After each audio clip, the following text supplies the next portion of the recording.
লালু, শরৎচন্দ্র চট্টোপাধ্যায়ের লালু। ছেলেবেলায় আমার এক বন্ধু ছিল, তার নাম লালু। অর্ধ শতাব্দী পূর্বে, অর্থাৎ সে এতকাল পূর্বে যে তোমরা ঠিকমতো ধারণা করতে পারবে না। আমরা একটি ছোট বাংলা স্কুলের এক ক্লাসে পড়তাম। আমাদের বয়স তখন 10-11। মানুষকে ভয় দেখাবার, জব্দ করবার কত কৌশলী যে তার মাথায় ছিল তার ঠিকানা নেই। ওর মাকে রবারের সাপ দেখিয়ে একবার এমন বিপদে ফেলেছিল যে তিনি পা মোচকে প্রায় 7-8 দিন খুঁড়িয়ে চলতেন। তিনি রাগ করে বললেন ওর একজন মাস্টার ঠিক করে দিতে। সন্ধেবেলায় এসে পড়াতে বসবেন, ও আর উপদ্রব করবার সময় পাবে না। শুনে লালুর বাবা বললেন, না, তার নিজের কখনো মাস্টার ছিল না। নিজের চেষ্টায় অনেক দুঃখ সয়ে লেখাপড়া করে এখন তিনি একজন বড় উকিল। ইচ্ছে ছিল ছেলেও যেন তেমনি করেই বিদ্যালাভ করে। কিন্তু শর্ত হলো এই যে, যেবার লালু ক্লাসের পরীক্ষায় প্রথম না হতে পারবে তখন থেকে থাকবে ওর বাড়িতে পড়ানো টিউটর। সে যাত্রা লালু পরিত্রাণ পেলে, কিন্তু মনে মনে রইল ও মার পরে চোটে। কারণ উনি তার ঘাড়ে মাস্টার চাপানোর চেষ্টায় ছিলেন। সে জানত বাড়িতে মাস্টার ডেকে আনা আর পুলিশ ডেকে আনা সমান। লালুর বাপ ধনী গৃহস্থ। বছর কয়েক হলো পুরনো বাড়ি ভেঙে তেতলা বাড়ি করেছেন।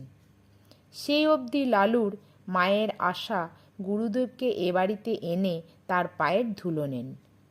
কিন্তু তিনি বৃদ্ধ, ফরিদপুর থেকে এত দূরে আসতে রাজি হন না। কিন্তু এইবার সেই সুযোগ ঘটেছে। স্মৃতিরত্ন সূর্যগ্রহণ উপলক্ষে কাশী এসেছেন। সেখান থেকে লিখে পাঠিয়েছেন ফেরবার পথে নন্দারানীকে আশীর্বাদ করে যাবেন। লালুর মার আনন্দ ধরে না। উদ্যোগ আয়োজনে ব্যস্ত। এতদিনে মনস্কামনা সিদ্ধ হবে। গুরুদেবের পায়ের ধুলো পড়বে। বাড়িটা পবিত্র হয়ে যাবে।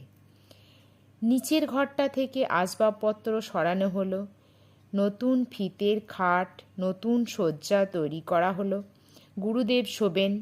এই ঘরেই এক কোণে তার পুজো আহ্নিকের জায়গা হলো। কারণ তেতলার ঠাকুর ঘরে উঠতে নামতে তার কষ্ট হবে। দিন কয়েক পরে গুরুদেব এসে উপস্থিত হলেন। কিন্তু কি দুর্যোগ!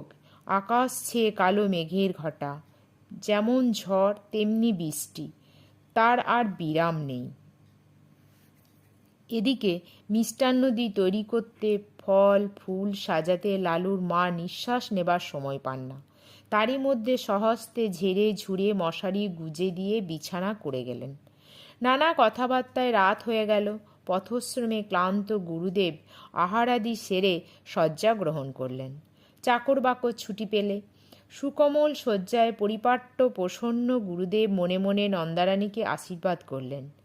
কিন্তু গভীর রাতে অকস্মাৎ তার ঘুম ভেঙে গেল। ছাদ চুইয়ে মশারি ফুঁড়ে তার সুপারি পৃষ্ঠ পেটের উপর জল পড়ছে। উফ, কি ঠান্ডা সে জলও! শশব্যস্তে বিছানার বাইরে থেকে পেটটা মুছে ফেললেন। বললেন, নতুন বাড়ি করলে নন্দারানী, কিন্তু পশ্চিমের কড়া রোদে ছাদটা এর মধ্যেই ফেটেছে দেখছি। ফিতের খাট ভারী নয়, মশারি শুদ্ধ, সেটা ঘরের আর একধারে টেনে নিয়ে গিয়ে আবার শুয়ে পড়লেন। কিন্তু 8 মিনিটের বেশি নয়। চোখ দুটি সবে বুঝেছেন, অমনি 2-4 ফোঁটা তেমনি ঠান্ডা জল টপাটপ করে পেটের ঠিক সেই স্থানটির ওপরেই ঝরে পড়ল। স্মৃতিরত্ন আবার উঠলেন, আবার খাট টেনে অন্য ধারে নিয়ে গেলেন। বললেন, ইস, ছাদটা দেখছি এ কোণ থেকে ও কোণ পর্যন্ত ফেটে গেছে। আবার শুলেন। আবার পেটের ওপর জল ঝরে পড়ল। আবার পেটের জল মুছে খাটটা টেনে নিয়ে আর এক ধারে গেলেন। কিন্তু শোবা মাত্রই তেমনিই জলের ফোঁটা। আবার টেনে নিয়ে আর এক ধারে গেলেন, কিন্তু সেখানেও তেমনি। এবার দেখলেন বিছানাটাও ভিজেছে, শোবার জো নেই। স্মৃতিরত্ন বিপদে পড়লেন। বুড়ো মানুষ, অজানা জায়গায় দোর খুলে বাইরে যেতেও ভয় করে, আবার থাকাও বিপজ্জনক। কি জানি ফাটা ছাদ ভেঙে হঠাৎ মাথায় যদি পড়ে। ভয়ে ভয়ে দৌড় খুলে বারান্দায় এলেন। সেখানে লণ্ঠন একটা জ্বলছে বটে, কিন্তু কেউ কোথাও নেই, ঘোর অন্ধকার। যেমনি বৃষ্টি তেমনি ঝোড়ো হাওয়ায় দাঁড়াবার জো, কিন্তু কোথাও চাকর বাকর কোনো ঘরে শোয় তারা। কিছুই জানেন না তিনি। চেঁচিয়ে বললেন, কিন্তু কারো সাড়া মিলল না।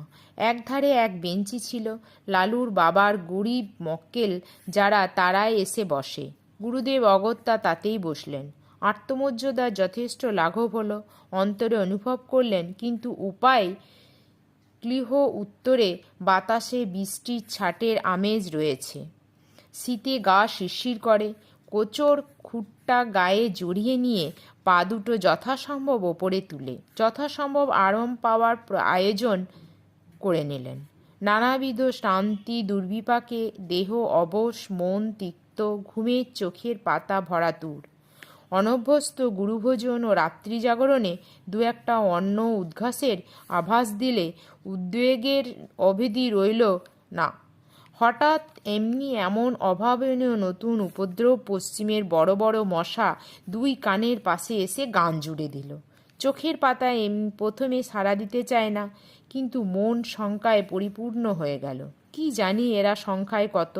মাত্র মিনিট দুই অনিশ্চিত নিশ্চিত হলে গুরুদেব বুঝলেন সংখ্যায় এরা অগণিত। যে বাহিনীকে উপেক্ষা করে বিশ্বে এমন বীরপুরুষ কেউ নেই। তেমনি তার জ্বলুনি, তেমনি তার চুলকুনি। স্মৃতিরত্ন দ্রুত স্থান ত্যাগ করলেন, কিন্তু তারা স্বনিলে। ঘরের মধ্যে জলের জন্য যেমন, বাইরে মশার জন্য তেমন।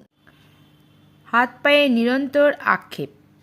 গামছায় সঘন সঞ্চালন কিছুতেই তাদের আক্রমণে প্রতিহত করা যায় না। স্মৃতিরত্ন এপাশ থেকে ওপাশে ছুটে বেড়াতে লাগলেন। শীতের মধ্যেও তার গায়ে ঘাম দিলে। ইচ্ছে হলো ডাক ছেড়ে চেঁচান, কিন্তু নিতান্ত বালকোচিত হবে ভেবে বিরত রইলেন। কল্পনায় দেখলেন নন্দরানী সুকোমল শয্যায় মশারির মধ্যে আরামে নিদ্রিত। বাড়ির যে যেখানে আছে পরম নিশ্চিন্তে সুপ্ত। শুধু তার ছোটাছুটিরই বিরাম নেই। কোথাকার ঘড়িতে 4টে বাজল। বললেন, কামড়া বেটারা, যত পারিস কামড়া। আমি আর পারিনি বলেই বারান্দার এক কোণে পিঠের দিকটা যতটা সম্ভব বাঁচিয়ে ঠেস দিয়ে বসে পড়লেন। বললেন, সকাল পর্যন্ত যদি প্রাণটা থাকে তো এ দুর্ভাগা দেশে আর না। যে গাড়ি প্রথমে পাবো সেই গাড়িতেই দেশে পালাবো। কেন যে এখানে আসতে মন চাইতো না তার হেতু বোঝা গেল। দেখতে দেখতে সর্বসন্তা প্রহর নিদ্রায় তার সারা রাত্রির সকল দুঃখ মুছে দিল। স্মৃতিরত্ন অচেতন প্রায় ঘুমিয়ে পড়লেন। এদিকে নন্দরানী ভোর না হতেই উঠেছেন। গুরুদেবের পরিচর্যায় লাগতে হবে। রাতে গুরুদেব জলযোগ মাত্র করেছেন, যদিচ তা গুরুতর, তবুও মনের মধ্যে ক্ষোভ ছিল। খাওয়া তেমন ভালো হয় নাই। আজ দিনের বেলা নানা উপচারে তা ভরিয়ে তুলতে হবে। নিচে নেমে এলেন, দেখেন দোর খোলা। গুরুদেব তার আগে উঠেছেন ভেবে একটু লজ্জা বোধ হলো। ঘরের মধ্যে মুখ বাড়িয়ে দেখেন তিনি নেই। কিন্তু এ কী ব্যাপার! অন্য দক্ষিণ দিকের খাট, উত্তর দিকে তার ক্যাম্বিসের ব্যাগটা জানলা ছেড়ে মাঝখানে নেমেছে। কোষাকুষির আসন প্রভৃতি পূজার্নিকের জিনিসপত্রগুলো সব এলোমেলো, স্থানভ্রষ্ট। কারণ কিছুই বুঝলেন না। বাইরে এসে চাকরদের ডাকলেন, তারা কেউ তখনও ওঠেনি। তবে একলা গুরুদেব গেলেন কোথায়? হঠাৎ দৃষ্টি পড়ল, ওটা কি? এক কোণে আলো অন্ধকারে মানুষের মতো কি একটা বসে নাহা সাহসে ভর করে কিছু কাছে গিয়ে ঝুঁকে দেখেন তাঁর গুরুদেব। অব্যক্ত আশঙ্কায় চেঁচিয়ে উঠলেন, গুরুমহাশয়, গুরুমহাশয়! ঘুম ভেঙে স্মৃতিরত্ন চোখ মেলে চাইলেন। তারপর ধীরে ধীরে সোজা হয়ে বসলেন। নন্দরানী ভয়ে ভাবনায় লজ্জায় কেঁদে ফেলে জিজ্ঞাসা করলেন, ঠাকুরমশাই, আপনি এখানে কেন? স্মৃতিরত্ন উঠে দাঁড়িয়ে বললেন, সারা রাত দুঃখের আর পার ছিল না যে। মা কেন বাবা? নতুন বাড়ি করেছ বটে মা, কিন্তু ছাদ কোথাও আর আস্ত নেই। সারা ছাতের বৃষ্টি বাদল বাইরে তো পড়েনি, পড়েছে আমার গায়ের ওপর। খাট টেনে যেখানে নিয়ে যায় সেখানেই পড়ে জল। পাছে ছাদ ভেঙে মাথায় পড়ে, পালিয়ে এলাম বাইরে, কিন্তু তাতেই কি রক্ষে আছে মা? পালের মতো ডাঁশ মশা ঝাঁকে ঝাঁকে সমস্ত রাত্রি যেন ছুবলে খেয়েছে। এধার থেকে ছুটে ওধারে যায়, আবার ওধার থেকে ছুটে এধারে আসি। গায়ের অর্ধেক রক্ত বোধ করি আর নেই মা। বহু প্রয়াস, বহু সাধ্য সাধনায় ঘরে আনা বৃদ্ধ গুরুদেবের অবস্থা দেখে নন্দরানীর দু চোখে অশ্রু সজল হয়ে উঠল। বললেন, কিন্তু বাবা, বাড়িটা যে তেতলা, আপনার ঘরের উপরে আরও যে দুটো ঘর আছে, বৃষ্টির জল তিনটে ছাদ ফুঁড়ে নামবে কি করে? কিন্তু বলতে বলতেই তার সহসা মনে হলো এ হয়তো ওই শয়তান লালুর কোনো রকম শয়তানি বুদ্ধি। ছুটে গিয়ে বিছানা হাতড়ে দেখেন মাঝখানে চাদর অনেকখানি ভিজে এবং মশারি বেয়ে ফোঁটা ফোঁটা জল ঝরেছে।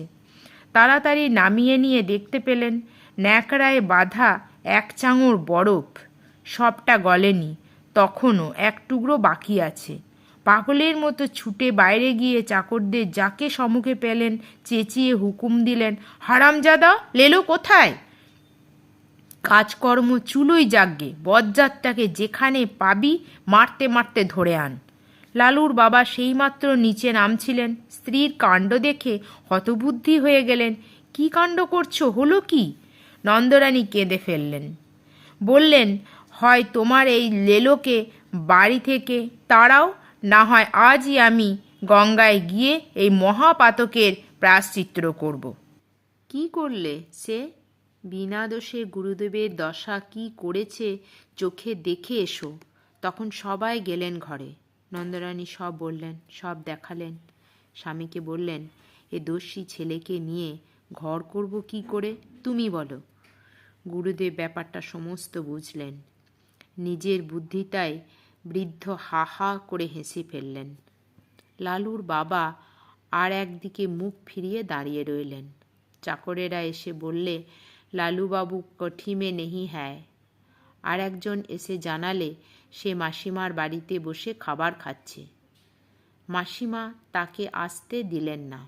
মাসিমা মানে নন্দর ছোট বোন। তার স্বামীও উকিল, সে অন্য পাড়ায় থাকে। এরপর লালু দিন 15 আর এ বাড়ির ত্রিসীমানায় পা দিল না।